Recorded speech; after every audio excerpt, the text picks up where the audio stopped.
Only in America is it possible to say, you know what, I don't like the way the country is going, and to do something about it. Take that risk. Take that leap of faith. Stay involved. Trust God and act obediently. Romans 12:2 verse. That God will use all things for good for those who love him. It's bigger than you. I want you to remember that. It is bigger than you. It's bigger than me. You are here to make somebody else's life better, the pursuit of liberty and freedom. You know what gives me strength?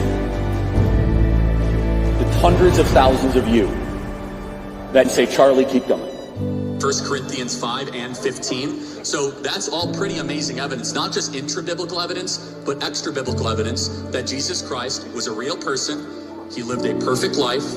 He was crucified, died, and rose on the third day, and he is Lord and God of all.